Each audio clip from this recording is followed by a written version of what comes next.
Hi hello friends, എല്ലാവർക്കും സച്ചിയുടെയും രേവതിയുടെയും നാളത്തെ super വിശേഷത്തിലേക്ക് സ്വാഗതം. അതിനു മുമ്പ് നിങ്ങൾക്ക് ആർക്കെങ്കിലും ഞങ്ങളുടെ ചാനൽ ഇഷ്ടപ്പെട്ടുവെങ്കിൽ സബ്സ്ക്രൈബ് ചെയ്യുക, ലൈക്ക് ചെയ്യുക, കമൻറ്റ് ചെയ്യുക. പുതിയ പുതിയ വിശേഷങ്ങളൊക്കെ ആയിട്ട് ഞങ്ങൾ എത്തുന്നതായിരിക്കും. അപ്പോൾ ഇത്രയും ദിവസം നമ്മൾ അപ്കമിങ് വിശേഷങ്ങളായിരുന്നു പറഞ്ഞുകൊണ്ടിരുന്നത്. അപ്കമിങ് വിശേഷം ഒരുപാട് മുൻപിലേക്ക് നമ്മൾ പറഞ്ഞുപോയി. അതുകൊണ്ട് തന്നെ നാളത്തെ വിശേഷം, നാളെ നടക്കാൻ പോകുന്ന വിശേഷമാണ് ഇന്ന് മുതൽ ഞാൻ പറയാൻ ആഗ്രഹിക്കുന്നത്. എന്തായാലും പ്രേക്ഷകരായി നമുക്കൊരുപാട് സന്തോഷം തോന്നുന്ന ചില രസകരമാകുന്ന നിമിഷങ്ങളാണ് നാളത്തെ എപ്പിസോഡിൽ നടക്കാൻ പോകുന്നത്. ഇന്നത്തെ എപ്പിസോഡിൻ്റെ അവസാന ഭാഗത്ത് നിങ്ങൾ കണ്ടു കാണും. അപ്പം നാളെ നടക്കുന്നത് രസകരമാകുന്ന ചില നിമിഷങ്ങളും അതുപോലെ ചില സച്ചിക്ക് ചില വേദനിപ്പിക്കുന്ന ചില നിമിഷങ്ങളൊക്കെ ഉണ്ട് കേട്ടോ. എന്നാലും പ്രേക്ഷകരായി നമ്മൾ ഒത്തിരി ആഗ്രഹിച്ച ചില കാര്യങ്ങൾ നാളത്തെ എപ്പിസോഡിൽ നടക്കും. അങ്ങനെ സച്ചി എന്തായാലും രേവതിയുടെ അടുക്കൽ പറയുന്നുണ്ട്. സച്ചി എന്തായാലും ഒരു കുടിയനായി, മദ്യപാനിയായി മുദ്ര കുത്തപ്പെട്ടിരിക്കുകയാണ്. രേവതിയുടെ അടുക്കൽ വന്ന് സച്ചി പറയുന്നുണ്ടല്ലോ, ഞാൻ കുടിച്ചിട്ടില്ല, ഞാൻ പകൽ കുടിക്കില്ല, നിനക്കറിയാമല്ലോ എന്നൊക്കെ പറയുന്നു. കരഞ്ഞ് പറയുന്നുണ്ട് രേവതിയോട്. അപ്പോൾ രേവതിക്ക് ദേഷ്യം വരിക കേട്ടോ സച്ചിയോട്. കാരണം മറ്റൊന്നുമല്ല, രേവതി ഇപ്പോൾ ആ വീട്ടിൽ വളരെ നിന്ദിക്കപ്പെട്ടിരിക്കുന്ന ഒരവസ്ഥയാണ്. കാരണം ചന്ദ്രമതിയും ശ്രുതിയും ഒക്കെ ഒരുപാട് അപമാനിക്കുക സച്ചിനെയും രേവതിനെയൊക്കെ. അപ്പം ചന്ദ്രമതി പ്രത്യേകിച്ച് പറയുന്നുണ്ട്, നീ ഇവിടെ വീട്ടിൽ വന്നേ പിന്നെയാണ് അവൻ ഇത്രയും വിഷയമുണ്ടായെന്നൊക്കെ പറഞ്ഞു. അങ്ങ് ചന്ദ്രമതിക്ക് രേവതിയെ ഇഷ്ടമില്ലാത്തത് കൊണ്ട് പല കുറ്റങ്ങളും ചന്ദ്രമതി രേവതിയുടെ മേൽ ആരോപിക്കപ്പെടുകയും അങ്ങനെ ഒന്നിനും കൊള്ളത്തില്ലാത്തവളാണ് എന്നൊക്കെ പറഞ്ഞ് രേവതിയെ അപമാനിക്കുമ്പോൾ സച്ചി ഈ രേവതിയുടെ അടുക്കൽ ന്യായീകരിച്ചുകൊണ്ടിരിക്കുക. ഞാൻ കുടിച്ചിട്ടില്ല എന്ന് പറയുമ്പോൾ രേവതിക്ക് സത്യത്തിൽ ദേഷ്യമാണ് ഉണ്ടാകുന്നത്. സച്ചിയോട് ദേഷ്യമുണ്ടാകുകയും അവിടെ പൊട്ടിത്തെറിക്കുകയാണ്. സച്ചിയോട് പറഞ്ഞു, നിങ്ങൾ പിന്നെ കുടിക്കാതെ എന്താണ് നിങ്ങൾ ഈ വീഡിയോയിൽ കണ്ടത്? നിങ്ങൾ മാറിൽ നിന്ന് ഇറങ്ങി വന്നതൊക്കെ ഞാൻ കണ്ടതല്ലേ?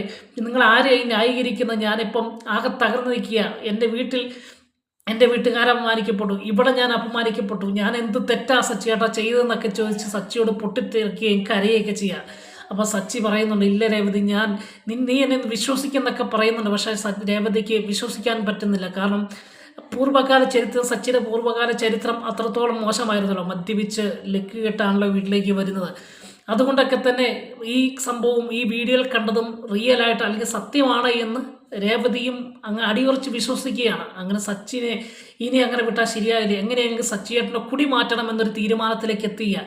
അങ്ങനെ സച്ചിക്ക് കൂടുതൽ മുഖം കൊടുക്കാതെ നടക്കുന്ന രേവതിനെയാണ് നമ്മൾ കാണുന്നത്. അതിനിടയിൽ തൻ്റെ അച്ഛൻ എപ്പോഴും എല്ലാ കാര്യത്തിനും തെറ്റുകൾ ചെയ്താലും അതിന് ചെറിയ ശ്വാസനയിൽ മാത്രം ഒതുക്കി സച്ചിനെ ചേർത്ത് പിടിക്കുന്ന തൻ്റെ അച്ഛൻ പോലും തന്നെ കണ്ടിട്ട് മുഖം തിരിച്ചു പോകുന്നത് സച്ചിക്ക് ഒരുപാട് സങ്കടമുണ്ടാക്കുന്നുണ്ട്. അങ്ങനെ എന്ത് ചെയ്യണമെന്നറിയാതെ പെട്ടു നിൽക്കുന്ന അവസ്ഥ. തൻ്റെ വാഹനം ഇപ്പോൾ പോലീസിൻ്റെ കസ്റ്റഡിയിൽ. താൻ നാട്ടുകാരുടെയും വീട്ടുകാരുടെയും ബന്ധുക്കളുടെയും കൂട്ടുകാരുടെയും എല്ലാം മുന്നിൽ കുടിയനായി ചിത്രീകരിക്കപ്പെട്ടിരിക്കുന്നതുകൊണ്ട് സച്ചിക്കും പുറത്തേക്ക് ഇറങ്ങുവാൻ പറ്റാത്ത അവസ്ഥയൊക്കെയാണ് നാളത്തെ എപ്പിസോഡിൽ കാണുന്നത്. അങ്ങനെ പിന്നെ കാണുന്ന നമ്മുടെ രേവതി ചെയ്യുന്ന ഒരു കൊടും ചതി കേട്ടോ. ആ ചതിയിൽ സച്ചി അങ്ങ് തകർന്നു പോകുന്നുണ്ട്. കാരണം തൻ്റെ സച്ചിയേട്ടനെ കുടി മാറ്റുവാൻ വേണ്ടി ആ കൂട്ടുകാരി ചേച്ചിയുടെ അടുക്കൽ ചെന്ന് ചോദിക്കുകയും ആ ചേച്ചി ഒരു മരുന്ന് ഒപ്പിച്ച് തരികയും ചെയ്യുന്നു. ഇന്നത്തെ എപ്പിസോഡ് അവസാന ഭാഗം അതാണല്ലോ. ഒരു വൈദ്യനടുക്കൽ ചെന്ന് മദ്യപാനം നിർത്തുവാനുള്ളൊരു മരുന്ന് മേടിക്കുകയും അത് സച്ചിക്ക് ജ്യൂസിൽ കലക്കി കൊടുക്കാൻ പറഞ്ഞു. അങ്ങനെ രേവതി ഈ പാലിൽ നമ്മുടെ ജ്യൂസിൽ കലക്കി വെച്ചിരിക്കുക. അപ്പോൾ ചന്ദ്രമതി വരുമ്പോഴത്തേക്ക് നല്ല ജ്യൂസാണല്ലോ, ഇവിടെ എന്തായാലും സച്ചിക്ക് വേണ്ടി ഉണ്ടാക്കി വെച്ച. അങ്ങനെ അവൾ തൻ്റെ കെട്ടിയവന് കൊടുത്ത് സൂഹിക്കേണ്ട അല്ലെങ്കിൽ സന്തോഷിക്കേണ്ട എന്ന രീതിയിൽ ചന്ദ്രമതി ഇത് മൊത്തം എടുത്ത് കുടിക്കുക, ജ്യൂസ് കേട്ടോ. സത്യത്തിൽ ഈ ജ്യൂസിനകത്ത് ഒരു മരുന്നുണ്ട് എന്നുള്ള കാര്യം ചന്ദ്രമതിക്ക് അറിയത്തില്ല. ചന്ദ്രമതി ഒരു പക പോക്കുന്നത് പോലെ ഒരു കവള് കുടിച്ചപ്പോൾ തന്നെ നല്ല ടേസ്റ്റായിട്ട് തോന്നിയ. എന്നിരുന്നാലും രേവതി തൻ്റെ മരുമകളാണ്. പക്ഷേ അവളെ രേവതിയെ കണ്ണെടുത്ത കണ്ടുകൂടെങ്കിലും രേവതി ഉണ്ടാക്കുന്ന ആഹാരങ്ങൾക്കും പാനീയങ്ങൾക്കൊക്കെ നല്ല ടേസ്റ്റാണെന്ന് ചന്ദ്രമതിക്ക് അറിയാം. പക്ഷെ അത് തുറന്ന് പറയുവാനൊരു മടിയുണ്ടല്ലോ, ഒരു ഈഗോ ഉള്ളത് കൊണ്ട് തന്നെ അത് പറയുകയില്ല. അത് പറയാതെ എന്തായാലും അവൾ മനസ്സിലിങ്ങനെ ചെയ്യും, നല്ല ടേസ്റ്റാണല്ലോ എന്നോർത്ത് ഈ ജ്യൂസ് മൊത്തം എടുത്ത് ചന്ദ്രമതി കുടിക്കുക. അപ്പോൾ കുടിച്ചു കഴിഞ്ഞപ്പോഴത്തേക്ക് ഇങ്ങനെ കുടിച്ച് സന്തോഷത്തോടെ നിൽക്കുമ്പോഴാണ് രേവതി വരുന്നത്. രേവതി വന്ന് നോക്കുമ്പോൾ സച്ചിയേട്ടന് വേണ്ടി മാറ്റിവെച്ച ജ്യൂസിൽ കലക്കി വെച്ചിരിക്കുന്ന മരുന്ന് തൻ്റെ അമ്മയെടുത്ത് കുടിച്ച് എന്ത് ചെയ്യാൻ പറ്റും? പറയുവാൻ പറ്റും, അമ്മ അത് കുടിക്കില്ല, അത് വലിയ അപകടമാണ് എന്ന് പറയാൻ പറ്റാത്ത അവസ്ഥയിലാണ്.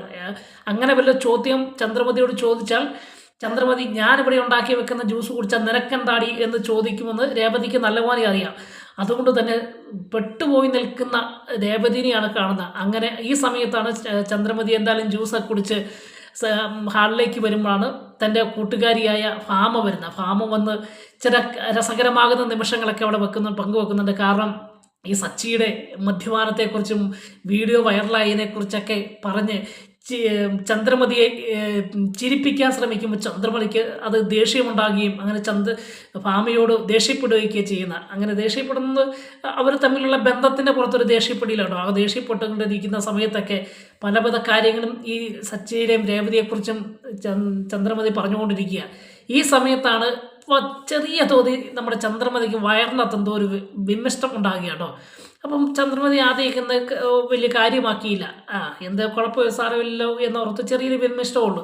അത് മിനിറ്റുകൾക്ക് അപ്പുറത്തേക്ക് ചെല്ലുമ്പോൾ അത് കൂടി വരിക. പെട്ടെന്ന് ചന്ദ്രമതിക്ക് തോന്നുകയാണ് എൻ്റെ വയറ്റിൻ്റെ അകത്ത് നല്ലപോലെ വേദന ഉണ്ടാകുകയും വയറ്റിൻ്റെ ഒരു ലൂസ് മോഷൻ്റെ അവസ്ഥയിലേക്ക് എത്തുകയാണല്ലോ എന്നൊക്കെ ചന്ദ്രമതി ചിന്തിക്കുക. പെട്ടെന്ന് ഭാമയോട് പറയടി, എനിക്ക് വയറിനകത്ത് എന്തോ വേദന, ഞാൻ എന്ത് സംഭവിച്ചാണെന്ന് എനിക്കറിയില്ല എന്ന് പറയുകയും പെട്ടെന്ന് തന്നെ ഈ വയറിനകത്ത് ഈ മരുന്ന് പ്രവേശിച്ച് അങ്ങനെ അതിൻ്റെ പ്രവർത്തനങ്ങൾ ആരംഭിച്ചിരിക്കുക. അങ്ങനെ ചന്ദ്രമതിക്ക് ഇത് സഹിക്കാൻ വരികയും അങ്ങനെ ടോയ്ലറ്റിലേക്ക് ഓടിപ്പോകുന്ന ഒരു രസകരമാകുന്ന നിമിഷങ്ങളൊക്കെയാണ് കാണുന്നത്. അങ്ങനെ ചന്ദ്രമതി ടോയ്ലറ്റിൽ പോവും, തിരിച്ചു വരും, വീണ്ടും പോവും, വീണ്ടും തിരിച്ചു വരും. അങ്ങനെ ചന്ദ്രമതിക്ക് സത്യത്തിൽ വയറ്റിളക്കം പിടിച്ച ഒരവസ്ഥയാണ് നാളത്തെ അവസ്ഥ. അങ്ങനെ ആകെ വിഷയമായി ചന്ദ്രമതിയോട് ചോദിക്കുകയാണ്, നീ എന്താണ് ഈ കഴിച്ചതെന്നൊക്കെ ഭാമ ചോദിക്കുന്നുണ്ട്. അപ്പോൾ പറയും, ഞാൻ രാവിലെ കാപ്പി കുടിച്ചതേ ഉള്ളൂ, അല്ലാതെ ഒന്നും കഴിച്ചിട്ടില്ല, വയറിന് ചീത്തയാകുന്ന ഒന്നും കഴിച്ചിട്ടില്ല, എല്ലാവരും കഴിച്ച ഭക്ഷണം തന്നെയാണ് ഞാൻ കഴിച്ചത്, അവർക്കാർക്കും വിഷയമില്ല, പിന്നെ എനിക്കെന്താണ് ഇങ്ങനെ സംഭവിക്കുന്നതെന്നൊക്കെ ചോദിച്ച്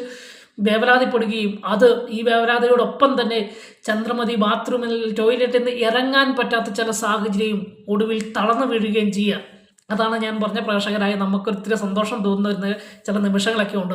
അങ്ങനെ ചന്ദ്രമതി തളർന്നു വീണു. ഈ സമയത്ത് ഇതിനു മുൻപ് തന്നെ നമ്മുടെ രേവതി തൻ്റെ ചേച്ചി തന്നെ ഈ മരുന്ന് പറഞ്ഞു തന്ന വൈദ്യരെ പരിചയപ്പെടുത്തി തന്ന ചേച്ചിയുടെ അടുക്കലേക്ക് ഓടുകയാണ് കേട്ടോ, സ്കൂട്ടിയായിട്ട് വിട്ടുപോവുക. അവിടെ ചെല്ലുന്ന മുൻപ് തന്നെ വഴിയിൽ വെച്ച് സച്ചിയുടെ കൂട്ടുകാരൻ രേവതിനെ കാണുന്നുണ്ട്. രേവതിയോട് പറയാൻ, രേവതി നീ എന്തിനാണ് സച്ചിനെ അങ്ങനെ അവിശ്വസിക്കുന്ന, അവൻ ഒരിക്കലും കുടിക്കില്ല, പകൽ സമയത്ത് ഒരിക്കലും കുടിക്കില്ല, അവൻ ഡ്യൂട്ടി സമയത്ത് ഒരിക്കലും കുടിക്കില്ല എന്ന് നിങ്ങൾക്ക് അറിയാവുന്നതല്ലേ, പിന്നെന്താണ് ഇങ്ങനെയൊക്കെ നീയും കൂടെ അവനെ തള്ളിക്കളയുന്നത്, അല്ലെങ്കിൽ നീയും കൂടെ അവനെ കുറ്റം പറയുന്നത് എന്തിനാ രേവതി എന്നൊക്കെ ചോദിച്ച് ഉപദേശിക്കുന്നുണ്ട്. പക്ഷെ ഉപദേശം ഒന്നും കേൾക്കാൻ നിൽക്കുന്നുണ്ടെങ്കിലും മനസ്സിൽ മുഴുവൻ ആ മരുന്ന് തന്ന് വൈദ്യരെ കാണണം, അമ്മയ്ക്ക് വലിയ പ്രശ്നമുണ്ടാകുമല്ലോ എന്നൊരു ചിന്തയാണ്. അപ്പോൾ ഇതിനിടയ്ക്ക് രേവതി ചോദിക്കുന്നുണ്ട്, അപ്പം പിന്നെ എങ്ങനെയാണ് ഈ വീഡിയോ ഞങ്ങൾ കണ്ടത്, വീഡിയോ നിങ്ങളെല്ലാം കണ്ടതല്ലേ, നിങ്ങളും കൂടെ അദ്ദേഹത്തിന് സപ്പോർട്ട് ചെയ്യുവാണോ എന്ന് ചോദിക്കുക. അന്നേരം ഈ കൂട്ടുകാരന്മാർ പറയുന്നുണ്ട്, ഞങ്ങൾ അവൻ്റെ കൂടെ തന്നെയാണ്, കാരണം അവനെ ഞങ്ങൾക്കറിയാം, നിങ്ങളെക്കാൾ കൂടുതൽ ഞങ്ങൾക്കറിയാം, അവൻ പകൽ സമയത്ത് മദ്യപിക്കില്ല എന്ന് പറയുകയും ഈ സമയത്ത് പിന്നെ ഞാനിപ്പോൾ ആര് പറയുന്നതാണ് വിശ്വസിക്കേണ്ടത് എന്ന് രേവതി അവരോട് ചോദിക്കുമ്പോൾ ഈ കൂട്ടുകാരൻ പറയുന്നുണ്ട്, അവനെന്തോ ചതി പറ്റിയിട്ടുണ്ട് എന്ന് പറയാം. അപ്പോൾ എന്തായാലും ഇത് പറഞ്ഞപ്പം പെട്ടെന്ന് രേവതി പറയാം, എന്താ ചേട്ടാ, ഞാൻ പിന്നെ ഇതിനെക്കുറിച്ചുള്ള കാര്യം പിന്നെ നമുക്ക് സംസാരിക്കാം, ഞാനിപ്പോൾ അത്യാവശ്യമായിട്ടൊരു സ്ഥലം വരെ പോവുകയാണെന്ന് പറയുകയും പെട്ടെന്ന് സ്കൂട്ടിയുമായിട്ട് രേവതി അവിടെ നിന്ന് പോവുകയാണ്. അങ്ങനെ അവിടെ ചെന്ന് തൻ്റെ കൂട്ടുകാരോട് ചോദിക്കുകയാണ്, ഇങ്ങനെ പോലെ മരുന്ന് മാറി അമ്മയാണ് കുടിച്ചതെന്ന് പറഞ്ഞപ്പം രേവതിയോട് പറയുകയാണ്, അത് പ്രശ്നമില്ല, വയറ്റിളക്കമുണ്ടാകും, അങ്ങനെയാണ് ഈ മദ്യത്തോടുള്ള ആസക്തി കുറയുന്നത്, ശരീരത്തിൽ രക്തത്തിലെ ഈ മദ്യപാനത്തോടുള്ള ആ ആസക്തി കുറയുന്നത് വയറ്റിളക്കമൊക്കെ ഉണ്ടായിട്ടാണ്. അതുകൊണ്ട് ഇപ്പം അവരാ കുടിച്ചെങ്കിലും കുഴപ്പം വേറെ ഒന്നും സംഭവിക്കുന്നുമില്ല, ഒന്ന് തളർന്നു വീഴും, വയറ്റിളക്കം ഉണ്ടായി ഒന്ന് തളർന്നു വീഴും, അങ്ങനെ അതിനുശേഷം നോർമലാകുമെന്ന് പറയാം. അപ്പോഴാണ് രേവതിക്കൊന്ന് ശ്വാസം വീണത്. അത് കഴിഞ്ഞ് രേവതി തിരിച്ചു വരുമ്പോഴത്തേക്ക് ആകെ വീട്ടിൽ പ്രശ്നമായി. ചന്ദ്രമതി കിടക്കാനും വയ്യ, ഇരിക്കാനും വയ്യ, നിൽക്കാനും വയ്യ. അങ്ങനെ ആശുപത്രി ഡോക്ടറെ കാണുന്നു.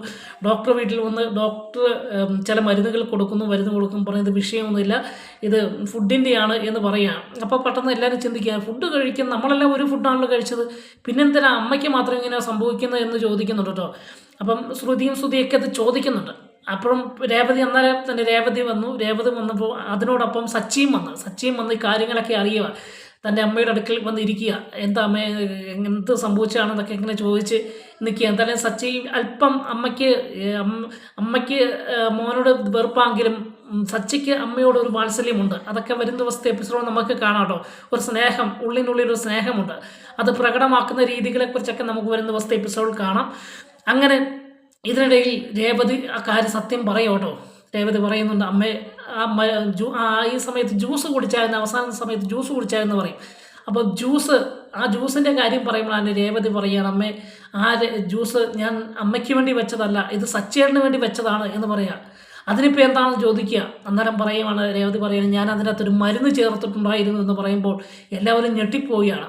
മരുന്നോ എന്ന് ചോദിക്കുക.